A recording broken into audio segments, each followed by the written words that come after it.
Hello, hello les joyeux en transition, j'espère que vous allez bien. Bon, c'est vraiment mon heure, hein, le matin, comme ça, avec ma petite boisson chaude pour vous retrouver. Je vais regarder, je vais vous laisser le temps de vous connecter et regarder si cette heure vous convient aussi en direct. Et puis, si ça ne vous convient pas, ben, vive les replays, vive les replays. Alors, vivre ma vraie nature, est-ce que certains d'entre vous se connectent à cette heure-ci? Il m'est arrivé une aventure assez étonnante. Assez étonnante. Alors, je ne vois pas le direct. Pourtant, ça me dit que nous y sommes. Après la page. Ah, ça y est, c'est OK. Voilà. Je vois qu'il y a quelques personnes qui se connectent. Faites-moi un petit coucou en commentaire si vous voulez, si vous pouvez. Si vous êtes en voiture, non, hein, restez bien les mains sur le volant et les yeux sur la route. J'espère que vous allez bien. Donc, oui, on est au 63e jour bien, de cette belle aventure dans laquelle je me suis engagée. 63e jour sur 365. Et c'est vrai que cette heure-là du matin, là, avec ma petite boisson chaude, c'est vraiment le meilleur moment pour moi. Et je voulais vous en parler parce que, vous savez, Coco Solange, tu es tombée du lit. Moi, quand je vais te raconter la façon dont je me suis réveillée ce matin, tu vas te marrer aussi. C'est tout à fait en lien avec le sujet du jour. Oui, je disais, c'est vraiment mon moment. Et vous savez, quand on s'engage dans quelque chose, là, dans une aventure de 365 jours, c'était une sacrée aventure. Je ne savais pas si j'allais pouvoir l'honorer. Il y a des jours où je ne l'ai pas honoré d'ailleurs, et c'est complètement OK. Je trouve mon style, je trouve mon rythme, je trouve ce moment où c'est confortable et écologique pour moi. Et ce mot, il est important, c'est écologique pour moi. Tu sais, quand on se fixe des objectifs, et là, en l'occurrence, c'en était un live par jour pendant 365 jours. J'aime bien revenir à l'acronyme SMART, mais SMART, il y a un E à la fin. Et le E, c'est écologique. Est-ce que c'est écologique pour toutes les personnes qui sont concernées? Et c'est vrai que la dimension de est-ce que c'est écologique pour moi? Est-ce que c'est juste en fait pour moi? Moi, souvent, je la mettais de côté. Hein. J'étais vraiment dans cette dimension de on n'a rien sans rien. Ça peut être vrai, en effet, hein, tout ne tombe pas forcément du ciel, tout ne nous tombe pas du ciel comme ça. Il y a quand même des choses à poser. Est-ce que c'est forcément dans quelque chose qui est rude avec nous-mêmes? Je ne crois pas. Je ne pense pas. Inconfortable, oui, parce qu'on va faire des choses nouvelles, mais rude, dure, je ne crois pas. Et cette dimension écologique, pour moi, c'est vrai qu'elle est de plus en plus importante. Et je voulais juste t'en parler, juste en préambule, avant d'aborder le sujet du jour. Tu vas voir qu'il est un peu étonnant. Cette dimension écologique, en fait, m'a amené à chercher, à trouver ce moment où c'était agréable, où c'était confortable, en fait, pour moi, et bien d'honorer, en fait, ce rendez-vous quotidien avec toi. Ben, c'est vrai que pour moi, c'est le matin. Je commence ma journée. J'ai plein de choses à te partager. Et, euh, et voilà, je fais de ma boisson chaude.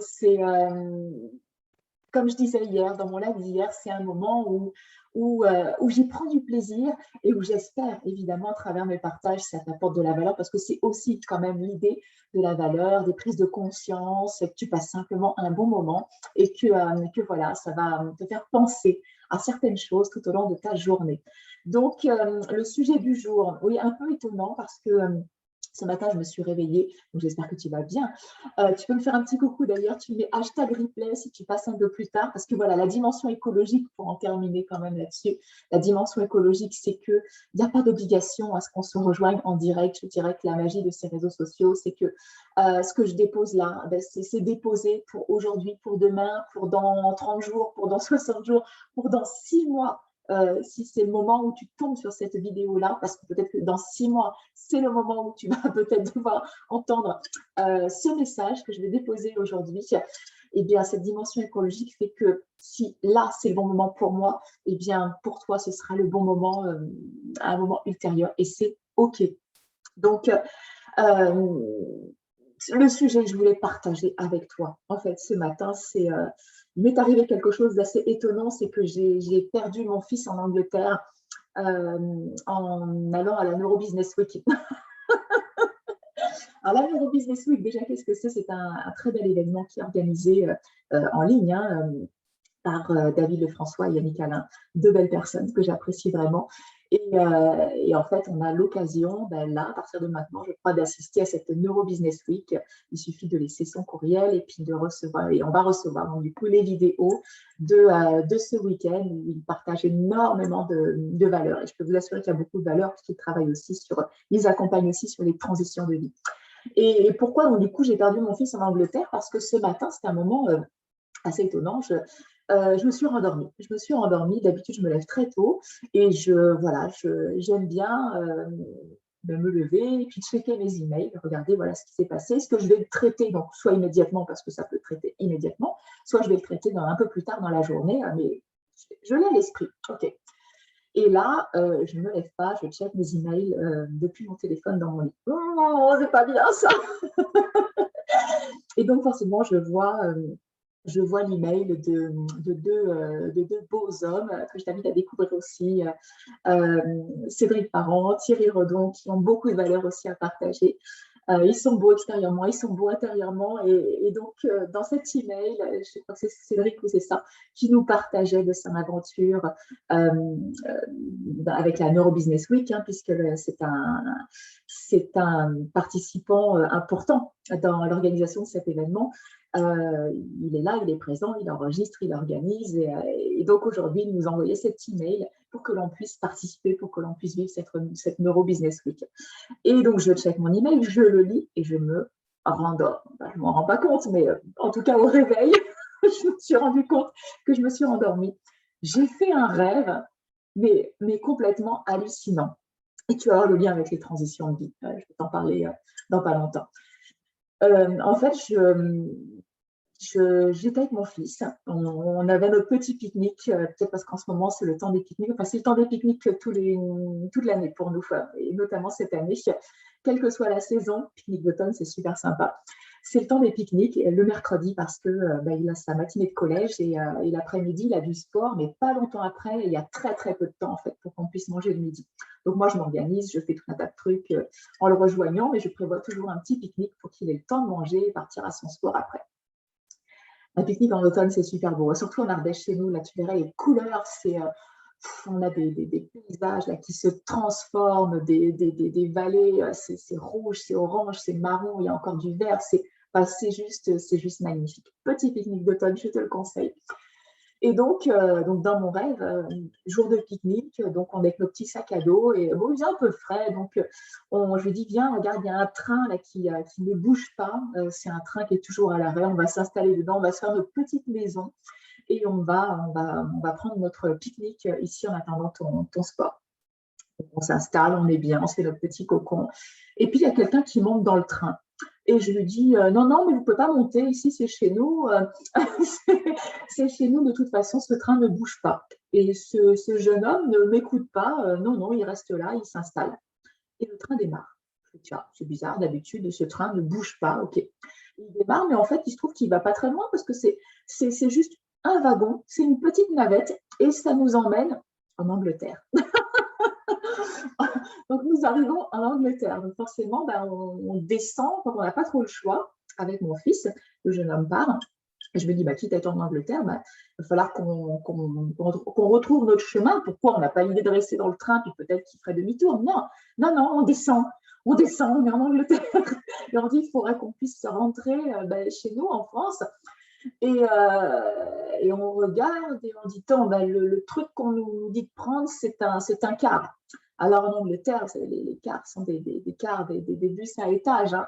Mais là, c'est un véritable hôtel, quoi. Alors, on monte dans le bus, et c'est ça, c'est un véritable hôtel parce que je ne vois pas le conducteur. Par contre, il y a une espèce de plateforme avec plein de boutons, des petits ronds. C'est marrant parce que ces petits ronds, ça me fait penser à quelque chose que j'ai fait dans mon Magic Planner, justement par rapport à mon plan d'action. J'expliquais de quelle façon créative j'inscrivais mon plan d'action et en effet, il y a des petits ronds.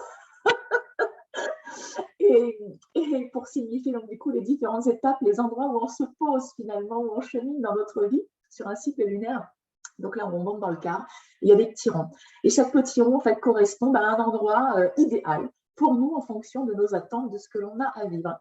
Et alors, il y a des petits ronds pour ceux qui veulent vivre un trajet en regardant un film, il y a ceux qui veulent séjourner quelques jours, c'est la petite chambre d'hôtel dans le bus. Il y a ceux qui sont, il y a des espaces pour les enfants, pour les ados. Et mon fils tout de suite dit, ouais, moi je suis un ado, moi je veux une place comme ça. Et donc du coup, forcément, il y a une hôtesse qui l'accompagne et qui l'emmène à sa place. Et je dis, non, non, moi, c'est pas ça que je veux. Moi, j'ai besoin d'un espace pour travailler. Ou, enfin, je sais plus, je voulais un autre espace. Toujours est-il que je suis pas au même endroit que mon fils. Mais je m'installe pas, quoi. C'est pas très confortable, je m'installe pas. Et donc, je me dis, bon, je suis en Angleterre, il va falloir que je parle anglais. C'était pas, mais c'était vraiment pas confortable, hein. Ça fait longtemps que j'ai pas parlé anglais, donc je lui explique qu'en fait, on est ici, on a besoin de se poser, on a besoin d'une chambre d'hôtel, mais qu'en fait, on veut retourner en France, mais quitte à être ici, on va visiter, qu'est-ce qu'elle me propose? Et donc, elle me dit, ah, bah, vous allez pouvoir descendre à tel endroit, ce sera idéal pour vous et c'est OK. Et bon, bah, elle m'a vu monter avec mon fils et tout, donc je me dis, tout est OK, mais je ne sais quand même pas bien où il est, donc c'est bizarre, quoi, dans cette espèce de grand bus. Et, et du coup, bah, forcément, vient le moment où je dois descendre par rapport à ce que cette hôtesse m'a indiqué. Et je lui dis, mais où est Milan, où est mon fils? Je dis, bon, il va descendre, on va le prévenir aussi, et je descends.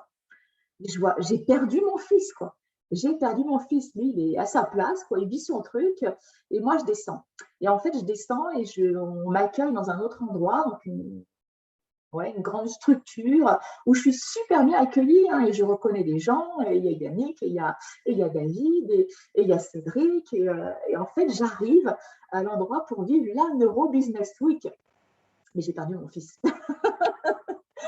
Donc, je vois et je rencontre des gens super qui sont tellement enthousiastes à l'idée de vivre en fait cet événement, ce week-end. C'est trop chouette. Et moi, bon, forcément, je ne suis plus dans le flow. Là, je ne maîtrise pas très bien, mais en même temps, je sens c'est chouette à vivre. J'ai perdu mon fils.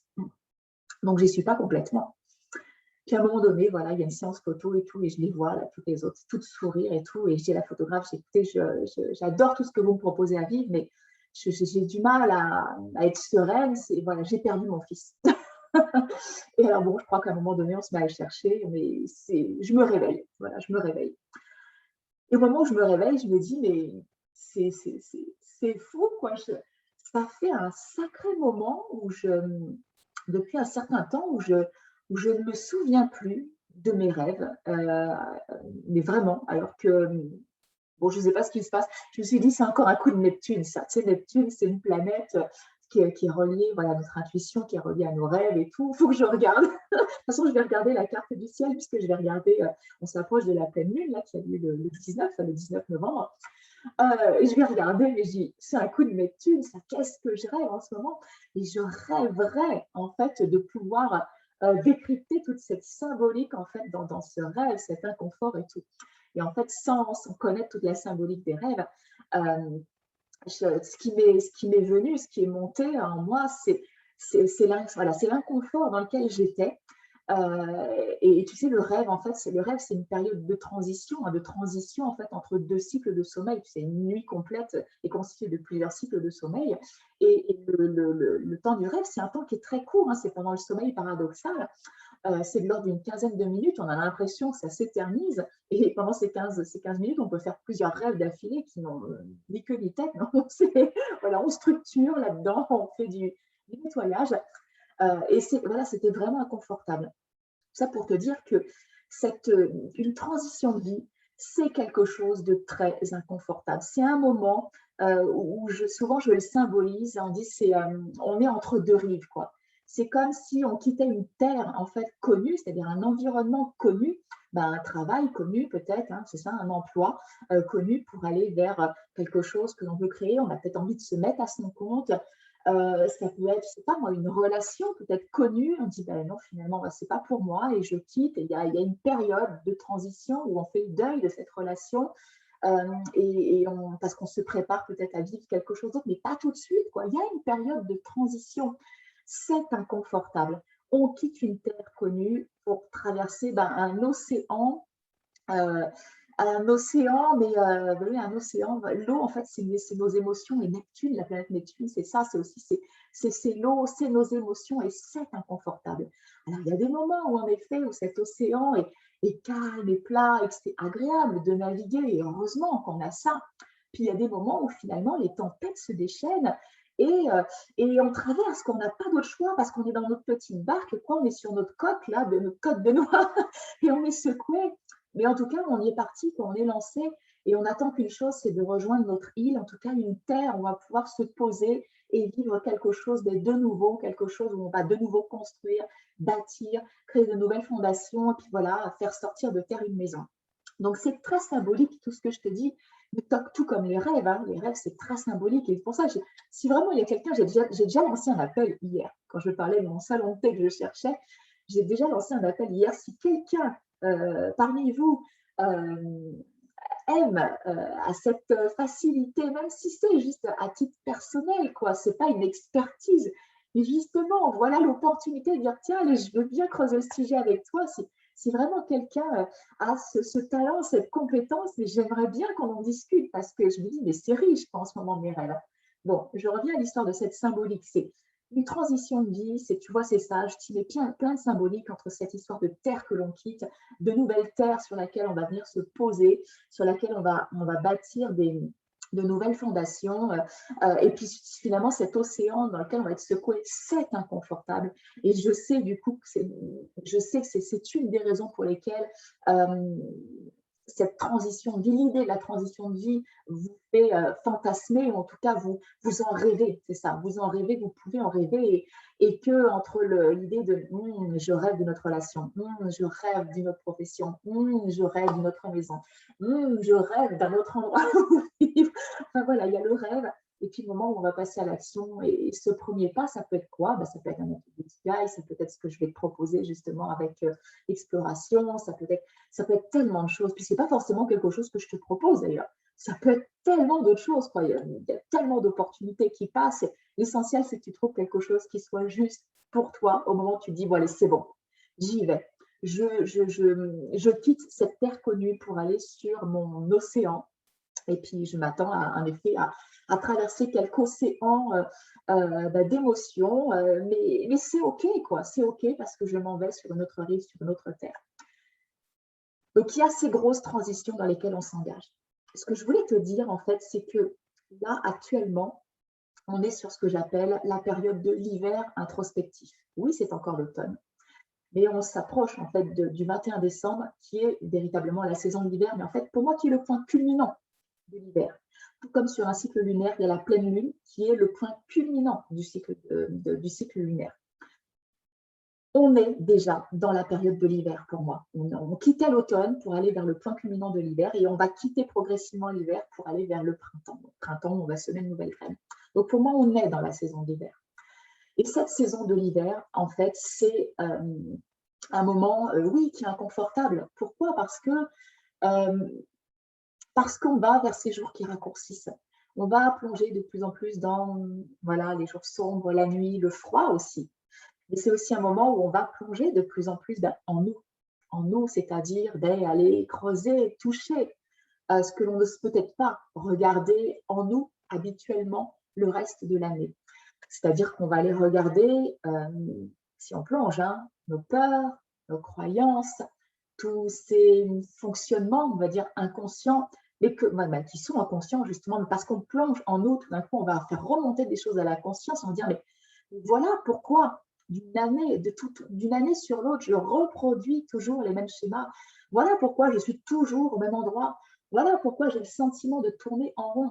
Et c'est très inconfortable, en fait, de vivre ces hivers introspectifs. Tu vois qu'on n'est pas forcément sur une grosse transition de vie. C'est pas allez, je décide, cette fois, j'y vais. Mais on peut choisir, en fait, de s'entraîner aux grosses transitions de vie chaque année en vivant au rythme des saisons. Et ces hivers introspectifs, en fait, c'est ça. Ce sont de petits entraînements. Voilà, c'est 90 jours. 90 jours où, eh ben, tu vois, voilà, avec la saison du scorpion, hein, au mois de novembre, où on plonge, c'est ça, c'est le début de l'hiver introspectif. C'est le scorpion, c'est notre alchimiste, hein. C'est celui qui n'a pas peur justement de l'intensité, d'aller dans les profondeurs de la psyché. La psyché, c'est le conscient, c'est l'inconscient. Voilà, d'aller vraiment dans la boue, quoi, comme je dis, d'aller dans le caca. Va voir quoi, ce qu'il y a au fond de toi, va explorer tes ombres.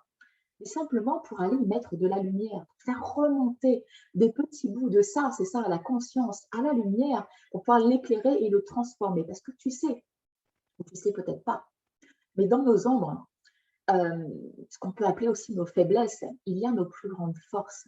Mais il faut oser, il faut avoir envie et se dire, ben, j'y vais, quoi. J'y vais. Et tu vois qu'on n'a pas besoin de s'engager dans une transition de vie pour ça. On n'a pas besoin de changer de logement, on n'a pas besoin de changer d'environnement, on n'a pas besoin de changer de relation, on n'a pas besoin de changer de job pour ça. Mais chaque année, au moment de cet hiver introspectif, eh bien, on a l'occasion de s'entraîner, en fait, à accueillir cet inconfort, on va dire temporaire. Parce que tous les ans, il y a un nouveau printemps. Tous les ans, on va pouvoir en effet accueillir, c'est ça, ce moment où les jours reviennent et on adore tout ça. Waouh, c'est le printemps, je peux semer une nouvelle graine. Waouh, nouveau projet, j'adore ça. Oui, mais est-ce que tu as vécu ton hiver introspectif? Est-ce que tu as eu le courage finalement d'aller regarder tout ce que l'année précédente t'a permis d'apprendre? C'est quel a été finalement ton fonctionnement. Tu sais, c'est fabuleux tout ce qu'on construit. C'est génial de célébrer en fait tout ce que l'on accueille, tout ce que l'on réussit d'une année sur l'autre. Mais c'est tellement merveilleux aussi d'aller oser regarder tout ce que l'on n'a pas réussi, tous nos échecs. Je mets entre guillemets parce que pour moi, il n'y a pas d'échec. Il y a juste une expérience où oui, on a sûrement eu mal parce qu'on n'a pas atteint l'objectif, je dirais, convoité. Donc, ça fait toujours mal.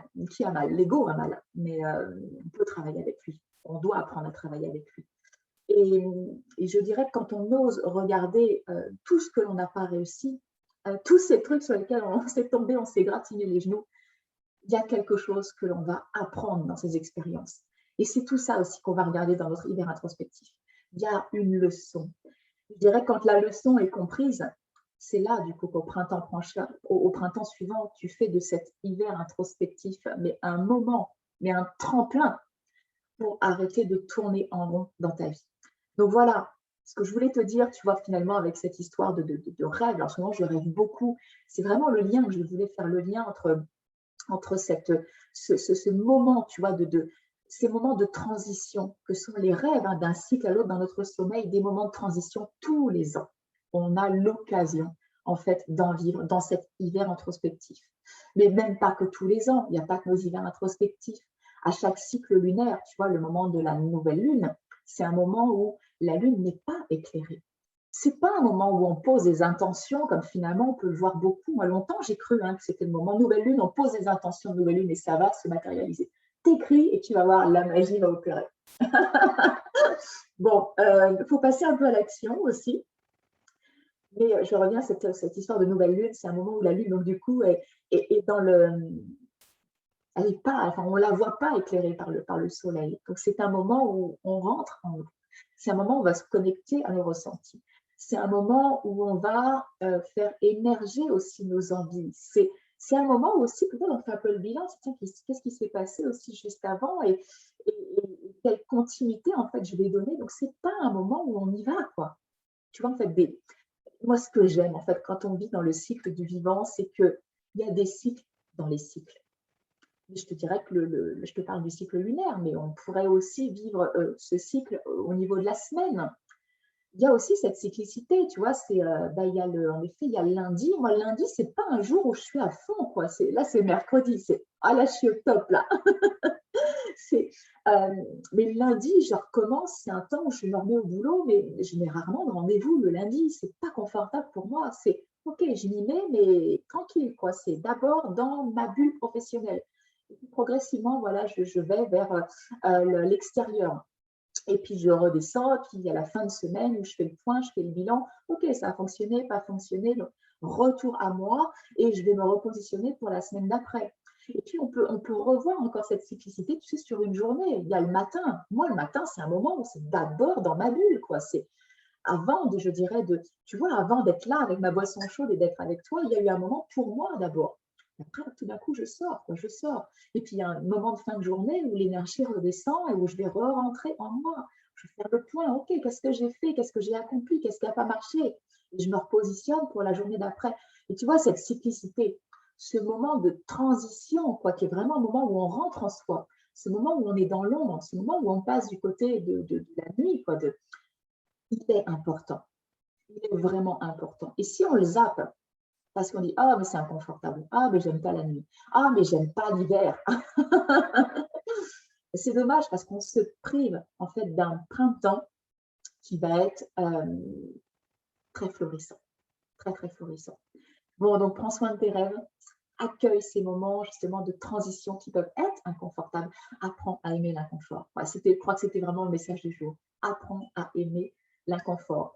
En parlant d'inconfort, de cycle, et aussi de confort aussi, parce que quand on apprend à aimer cet inconfort, je peux te jurer que oh, il se passe des choses derrière. Voilà, je me suis permis, je me suis autorisée de vivre avant toi un cycle entier de lunaison tel que je te le propose dans Métamorphose. Pourquoi je veux l'appeler Métamorphose? Ça fait 2 jours que je veux l'appeler Métamorphose. Alors, ça s'appelle Exploration. Et peut-être que ce programme va changer de nom au cours de... J'en sais rien, mais Exploration. Exploration, c'est quelque chose que je vais t'inviter à vivre au cycle des lunaisons. Et à travers ton Ikigai surtout. Donc, c'est vrai que si tu es adepte de toutes ces vidéos qui te parlent des énergies en présence pour la nouvelle lune, des énergies en présence pour la pleine lune, et que tu te dis, tiens, mais comment ça me parle pour moi? Qu'est-ce que j'ai à vivre? Eh bien, justement, Exploration, c'est un environnement, un espace que j'ai créé pour que tu puisses et à la fois entendre les énergies, on va dire au niveau collectif, mais que tu puisses aller regarder dans quel endroit ça se joue pour toi. Et du coup, comment tu vas pouvoir en effet poser des intentions? C'est bien, mais comme je dis, pour pouvoir matérialiser les choses, il faut qu'on mette à l'œuvre en nous et à la fois cette énergie féminine qui est connectée à l'intuition, qui est connectée à ses intentions, qui est connectée à la douceur, à la lenteur, mais qu'on puisse la combiner avec cette énergie masculine en nous qui est je passe à l'action.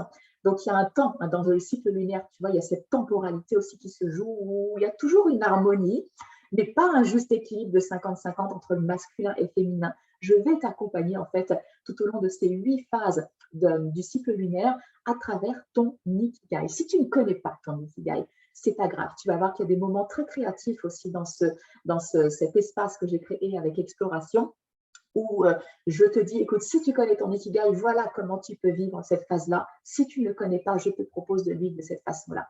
Évidemment, ceux qui ont travaillé l'Ikigai avec moi, c'est un vrai plus parce que tu vas avoir une puissance, je dirais, dans l'intention que tu vas, une précision dans l'intention que tu vas poser, dans les actions que tu vas pouvoir poser parce que pour toi, c'est clair. Tu connais ta place. Mais si tu ne l'as pas, c'est pas grave, je vais te proposer aussi une expérience tout aussi exaltante parce que je fais le job, alors certes, qui est un peu erroné, quoi, parce que je connais mon Ikigai, mais je dis, tiens, j'imagine, je connais pas, j'ai pas les éléments et comment ça peut se vivre pour toi de cette façon. Il y a des choses qui peuvent monter aussi et c'est intéressant parce que finalement, ça se recoupe, ça se rejoint. Reste bien à l'écoute parce que connecté, logiquement, il y a des choses que je maîtrise, des actions que je maîtrise. Je sais, je dirais, dans ma temporalité, ce que je peux terminer d'accomplir aujourd'hui pour te proposer aujourd'hui de rejoindre Exploration. Quelque chose que je ne maîtrise pas, c'est le flux, le débit d'Internet qui va me permettre de mettre une dernière chose en fait en ligne. Aujourd'hui, je veux poster bien, le décryptage de ce qui va se passer pour cette pleine lune à venir en taureau, là, le 19 novembre, pour que tu aies tous les éléments et que tu puisses bien vivre, continuer de vivre ce cycle lunaire. Donc, je ne sais pas quand est-ce que ce sera en ligne. Bon, ce soir, mais oui, aujourd'hui, attends-toi à ce que je te propose bien, de découvrir, d'entrer dans cet univers qui est exploration, que je te propose pour pouvoir vivre bien ces cycles de lunaison avec moi, si ça t'enchante. Je t'embrasse, je te souhaite une belle journée. Fais-moi un petit coucou en commentaire. Quand tu veux, quand tu peux, ça me fera toujours plaisir, je te répondrai évidemment. Et je te dis à demain. Moi, j'ai trouvé mon temps. J'ai vraiment trouvé mon temps et le moment où je trouve du plaisir à être avec toi.